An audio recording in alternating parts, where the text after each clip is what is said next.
there's a lot of people that work hard in this town. Yeah. I think you are like really up there. I'm top 200. Well, actually, yeah. Like, how much stuff are you actually working on, like Monday morning of next week? Because it does feel like you have a million things going on at all times. I'm kind of reaching the ending of a lot. This Leo coming out. Then I have Spaceman coming out in a couple of months, and then I'm starting over. I have nothing in the bank right now, so that's good. That's always a lot of work, though, when you got to start over and sit and write and get together and jam. That's always a lot of work. So I'm curious. I'm a big fan of your work, and you've done so many cool things. Yes. What do you think was the most nervous you've been for a project before stepping on set that first day? That's a good question, man. I can't. I'm really not great at remembering exactly how I felt. Didn't want to let Nicholson down. Sure. That was probably nerve-wracking those first few days until we got the rhythm going. That was. And then there's those serious movies that you say, I hope I get this shit right, because I don't want to let down everybody who worked so hard putting it together. You know, that hits me hard. But I'd say the first day on all of them, you're nervous until you get the rhythm. Donald Sutherland told me that the secret is to film something, and that he will only film something from the middle of the movie the first few days, because by then people buy into what I'm doing. Oh, that's cool. And I was like, that is ingenious. That's a very good one. Yeah. Oh, yeah. Couldn't believe it. So he was smoking weed in Animal House day 6. Is that the first time you meet Donald Sutherland at Animal House, when he's smoking weed with the kids? I don't remember. I don't know if it was applying back then. Yeah, he's a little more fit. Anyway, so I really enjoyed Leo. And the thing that I really like is that it has, there's messages in the movie, but you're eating a brownie while you're getting those messages. Yes. You know what I mean? Yes. So talk about that aspect of the film. We didn't want to hit anything too long and too hard, but it's just wanted to.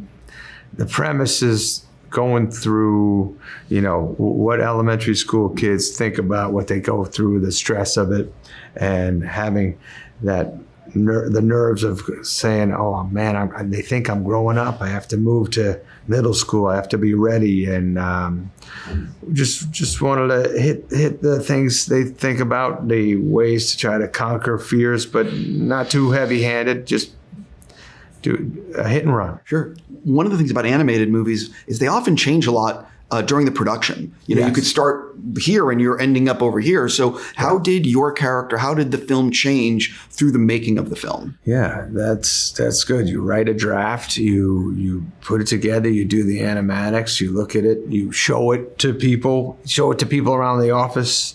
Then you start showing it to people who don't know anything about the movie, and you make adjustments to see what they're clicking with, what they're following, what they're lost with, that kind of thing.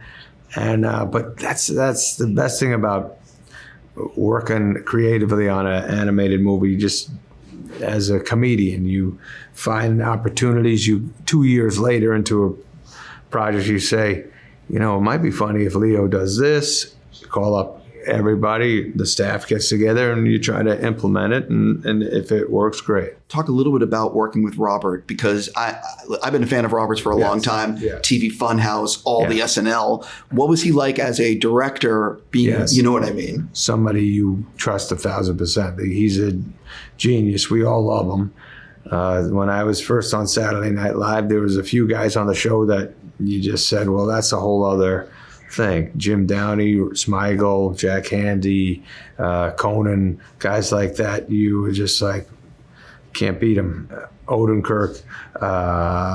So having Smigel run the show, I never felt like. And we love jamming and thinking of stuff together, but his instincts are pretty amazing.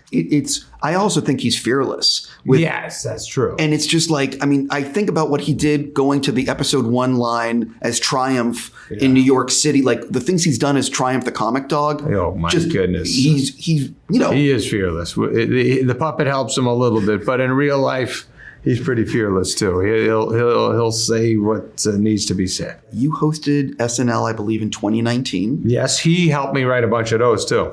And so I wanted to know, what was that like going back to host again, or to host? Yeah. And have you thought about doing it again? Yes. I'm very friendly with Lauren, and we talk about doing it a lot. And I love the cast, and I'm friends with a lot of people on the cast. So I would love to do that again. Just got to find the right time where it makes sense. Almost like when you have a clear schedule next year. It seems like that it's opened up. Yeah, we'll get there. No, I would love it. It's a great week.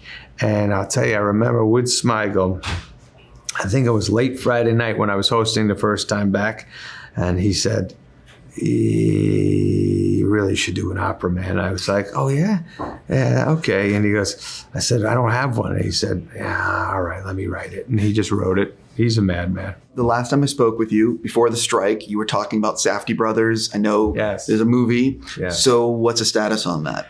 We're not sure right now. We kind of missed the opportunity of baseball season because of the strike. So it was a lot of it was going to be shot during live baseball. So it's going to take a minute. We're figuring it all out right now. Not sure when it's going to happen. On that note, sir, it is always a pleasure to talk with you. I wish you nothing but the best. You're the man, buddy. Good to see you. For real.